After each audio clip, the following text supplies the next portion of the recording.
Pero la nueva Gran Depresión es donde estamos ahora.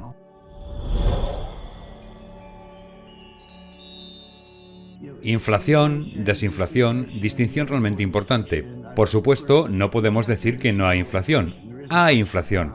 Siempre digo que, ya sabes, tienes derecho a tus opiniones y a tus análisis. No tienes derecho a tus propios datos. Los datos son los que son y la inflación se ha disparado desde la primavera pasada, desde abril-mayo de 2021. Y han llegado algunos de los números mensuales, ya sea el índice de precios al productor, el IPP o el IPC.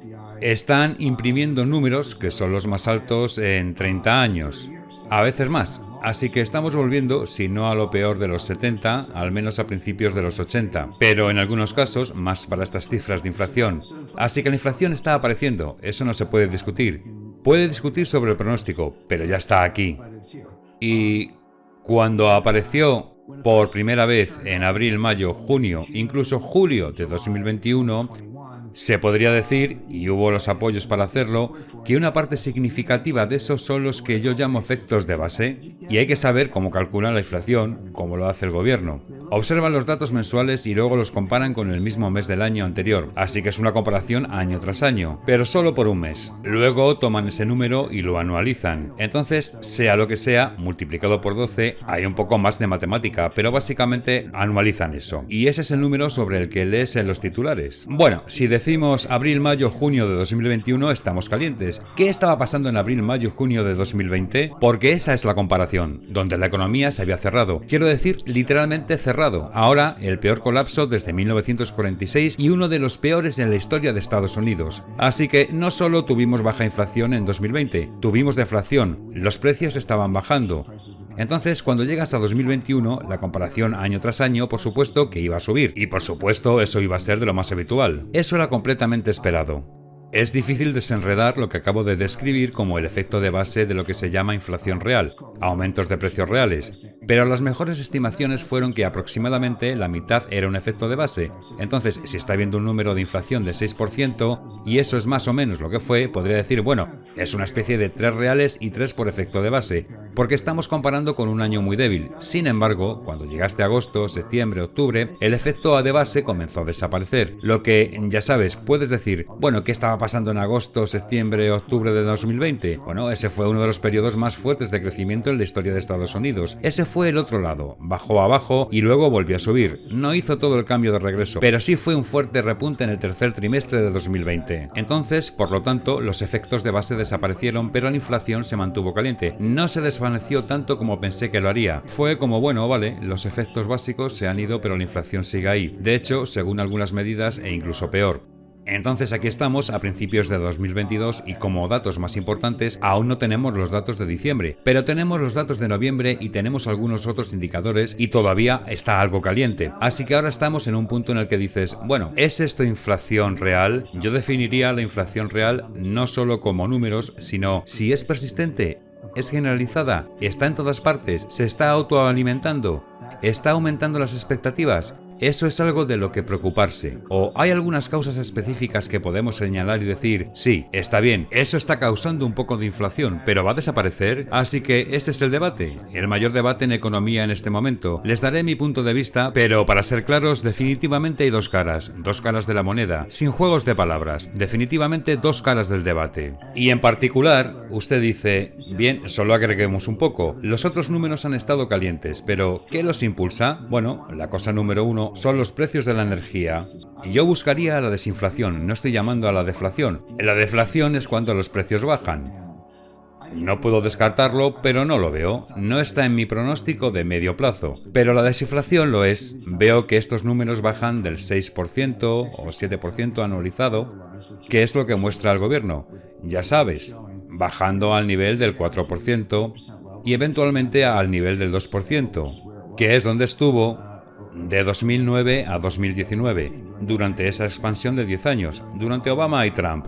Y no hubo tanta diferencia entre Obama y Trump en términos de crecimiento. Sé que Trump reivindicó la mayor economía de la historia, eso está bien, ese es un tema de conversación, pero el hecho es que si miras los números, la economía de Obama y Trump ciertamente son más o menos lo mismo. Teníamos un crecimiento del 2,2%, la inflación fue alrededor de 1,6 y 2, muy rara vez, si es que alguna vez lo tocaba, la Fed la mantenía al 2%. Ahí es donde se dirige nuevamente. Entonces, no deflación, sino desinflación. La desinflación probablemente desaparecerá. La desinflación es inflación a una tasa más baja, por lo que a partir de ahora todavía tienes inflación, pero bajando del 8% al 6%, al 4%, al 2%, que es lo que digo, todavía tienes inflación, tal vez una inflación del 2%, y eso no es poco, si miras el valor que tendrá el dólar en 35 años, claro. La mayoría de las personas que se hacen adultos tendrán hijos en la universidad, son unos 35 años o menos, entonces eso es real, pero pasar del 8% al 2% es un gran problema por un par de razones. Número uno, significa que ese número del 6-8% no es sostenido. Si lo es, si me equivoco, quiero decir, no creo que me equivoque o no estaría dando este análisis, pero si me equivoco y la inflación se va del 6 al 8%, entonces probablemente esté en camino del 15%, así que va a ser un escenario completamente diferente. Eso sería hiper o superinflación entonces.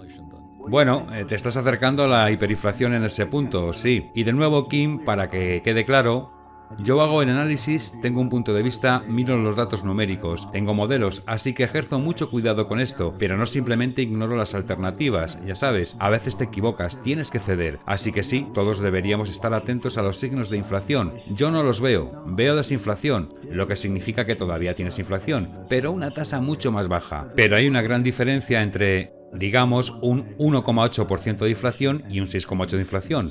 Esos son escenarios completamente diferentes porque uno es mucho más manejable. Pero también cambia las expectativas. Las expectativas son la clave. La Fed no controla la inflación. Todos dicen, oh, imprimen dinero, obtienen inflación. Eso no es cierto. No es cierto en los precios. Podría ser cierto en los precios de los activos. Puede ser cierto en acciones, bonos y bienes inmuebles. Pero ese no es el índice de precios al consumidor. Eso no es lo que la Fed mira. Eso no es lo que la mayoría de los economistas o muchos economistas quieren decir cuando dicen inflación. Son burbujas de activos. La impresión de dinero puede provocar burbujas de activos, pero no provoca inflación de precios a menos que aumente la velocidad. La velocidad es un fenómeno psicológico. Entonces, si cambian las expectativas y cambia la filosofía, lo siento, cambia la psicología. Y cambia la velocidad. Sí, obtendrá inflación, pero no veo que ninguna de esas cosas cambie. Lo que veo es que todo esto se agota y volvemos a estar por debajo del 2%.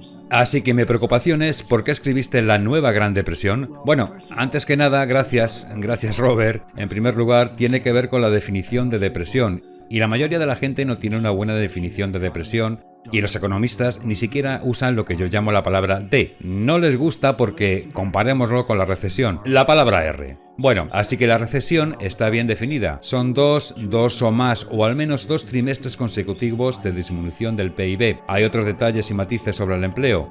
Y hay un árbitro, la Oficina Nacional de Investigación Económica, un grupo de expertos en economía privado en Cambridge, Massachusetts. Señalan las faltas y los penaltis, te dicen cuándo comienza una recesión y cuándo termina la expansión, etc. Pero aún así, 2 o más trimestres consecutivos de la disminución del PIB, esa es la definición clásica de una recesión. Así que la gente hace ajá, la depresión suena peor que la recesión. Y la recesión son 2 trimestres de caída del PIB. Una depresión debe ser de 10 trimestres de caída del PIB. Debe ser mucho peor. Y esa no es la definición de depresión. En primer lugar, 10 trimestres de descenso del PIB nunca han sucedido. Si lo hubieran, todos estaríamos en problemas. Tal vez una gran depresión hasta cierto punto, pero no de otra manera. Depresión significa crecimiento deprimido, lo que significa que puede haber crecimiento en una depresión. Pero el crecimiento está deprimido en relación con la tendencia, en relación con el potencial.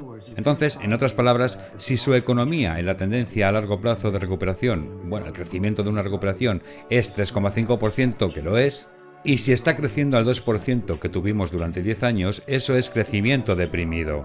Está creando una cuña, así que aquí está la línea de tendencia del 3%. Y aquí está el crecimiento real del 2%. Bueno, entre estas dos líneas eso es crecimiento deprimido. Esa es la producción perdida. Podrías haber estado aquí, pero en realidad estás aquí. Y debido a que es una cuña, con el tiempo se hace más grande. Diría que hemos estado en una depresión desde 2007, que toda la supuesta recuperación de 2009 a 2019 fue una recuperación de 10 años, la recuperación más larga en la historia de Estados Unidos, pero fue también la recuperación más débil en 10 años de la historia.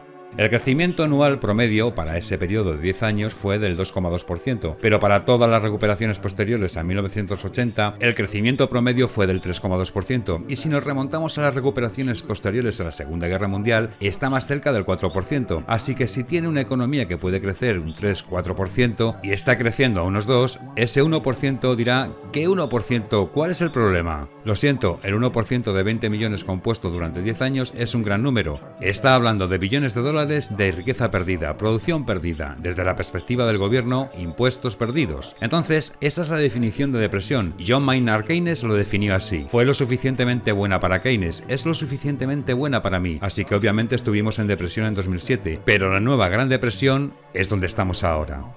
Espero que hayas disfrutado del vídeo. Asegúrate de darle al botón de suscribirte para ver más vídeos increíbles como este. Esto ha sido Mentes Brillantes. Gracias por vernos.